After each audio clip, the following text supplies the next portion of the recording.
दोस्तों नमस्कार, जय हिंद, वंदे मातरम। आज का जो अर्थशास्त्र का आप लोगों का पेपर हुआ है, इस अर्थशास्त्र के पेपर का जो सॉल्यूशन है मैं बता रहा हूँ। सभी बच्चे अर्थशास्त्र का जो पेपर है इसका सॉल्यूशन देख लीजिएगा, कक्षा 12वीं का।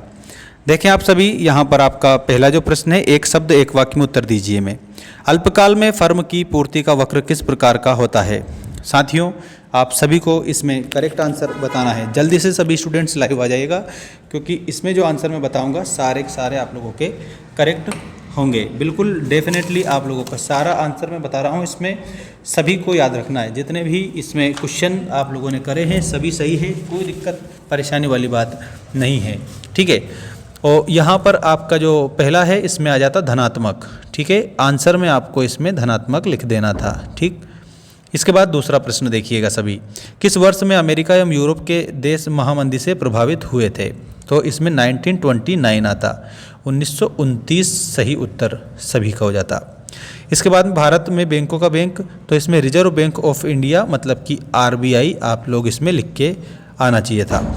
प्रभावपूर्ण मांग की अवधारणा किसने दी थी। तो साथियों, जो प्रभावपूर्ण मांग की अवधारणा है वो देने वाले थे कीन्स।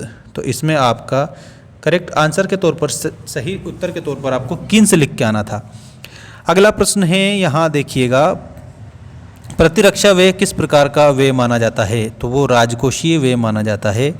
इसमें आपको राजकोषीय लिखना था, ठीक है।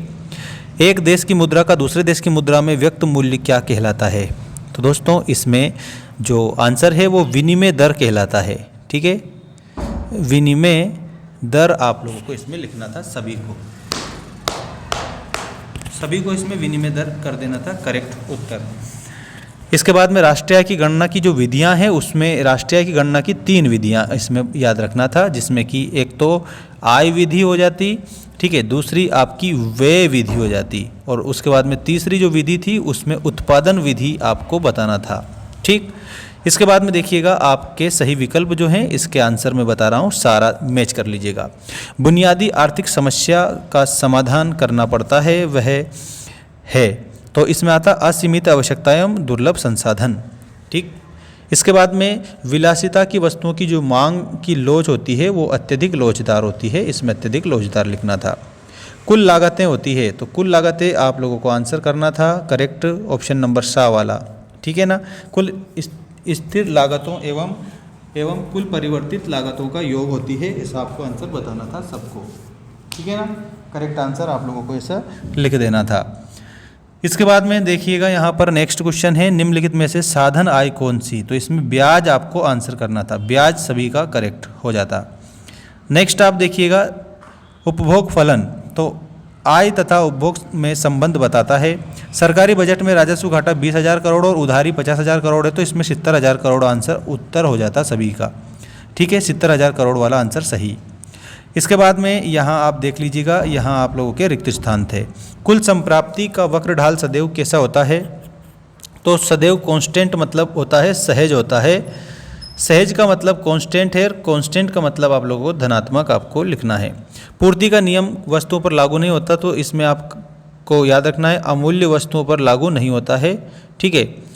इसके बाद में पूर्ण प्रतिस्पर्धात्मक बाजार में विक्रेता वस्तुओं का क्रय करते, समस्त या समग्र इसमें लिखना था, समस्त वस्तुओं का क्रय करते हैं या समग्र वस्तुओं का क्रय करते हैं, ऐसे इसमें लिख देना था।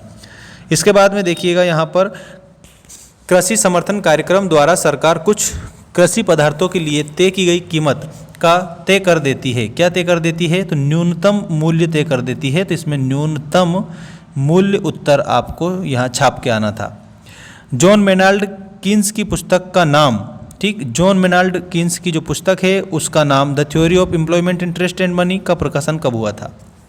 तो साथियों इसमें 1936 में हुआ था, 1936 में उसका प्रकाशन हुआ था। सीमांत एवं गुणक उपभोग प्रवृत्ति के बीच संबंध पाया जाता है, तो यहाँ पर सकारात्मक संबंध पाया जाता है, सकारात्मक या फिर धनात्मक, ठीक है, सकारात्मक या धनात्मक आपको इसमें लिखना था। इसके बाद में यहाँ आप देखिएगा सही गलत लिखिए वाले जो क्वेश्चन हैं आपकी स्क्रीन के सामने आ चुके हैं। दीर्घकाल में उत्पादन के सभी साधन अपरिवर्तनशील रहते हैं, तो साथियों इसमें आपको असत्य बताना था। पहला वाला जो है इसमें आप लोगों को असत्य बताना था, ठीक है। और इसके बाद में देखिएगा नेक्स्ट, संतुलन की स्थिति में फर्म अधिकतम लाभ प्राप्त कर सकती है, तो साथियों इसमें आप सभी को क्या बताना था, सेकंड आपका सही बताना था, ठीक है, इसमें ट्रू बताना था। उपभोग व्यय ये भी सही है। अतिरिक्त मांग की स्थिति में सुधार के लिए ये भी सही है। ये जो आप लोगों को दिया है ये गलत है, और लास्ट वाला भी गलत है। बाकी सारे आपके सही हो जाते हैं। जैसा मैंने बताया, देख लो आप मैच करके सारा। मतलब कहने का मेरा अर्थ ये है कि पहला गलत है आप लोगों का, पहला के बाद में पांचवा और छठा ये गलत है, बाकी सभी सही है, ठीक। इसके बाद में साथियों आप लोगों को मैं बता रहा हूँ, देखिएगा यहाँ सही जोड़ी बनाइए वाला प्रश्न का उत्तर मैच कर लीजिएगा आपने क्या करा है आज। यहाँ पर विनिमय दर में वृद्धि, तो विनिमय दर में वृद्धि के आगे आप लोगों को क्या लिखना था? ऑप्शन नंबर ई पर जाना था, मतलब कि भुगतान संतुलन के प्रतिकूल आपको आंसर लिख देना था। विनिमय दर में कमी, ऑप्शन नंबर डी लिखना था इसमें, भुगतान संतुलन के अनुकूल, ठीक है, भुगतान संतुलन के अनुकूल। नेक्स्ट देखिएगा राजकोषीय उपाय, तो राजकोषीय उपाय में करारोपण नीति लिख देना था, करारोपण नीति। मौद्रिक उपाय, मौद्रिक उपाय में ऑप्शन नंबर बी लिख देना था आप लोगों को, खुले बाजार की क्रियाएं, ठीक। इसके बाद में कोक एवं पेप्सी, तो कोक एवं पेप्सी में आप लोगों को लिखना था स्थानापन्न वस्तुएं, कोक एवं पेप्सी स्थानापन्न वस्तुएं। पेन एवं स्याही, पेन एवं स्याही पूरक वस्तुएं लिखना था, पूरक वस्तुएं पेन एवं स्याही। इसके बाद में मोटे अनाज में गिफिन वस्तुएं आप लोगों को लिखना था, मोटे अनाज में गिफिन वस्तुएं कर देते। जैसा मैंने बताया ऐसा अगर आपने किया है तो सबका सही है, और बाकी आप लोगों को पेपर बिल्कुल सरल सिंपल था, कोई दिक्कत वाली बात नहीं है।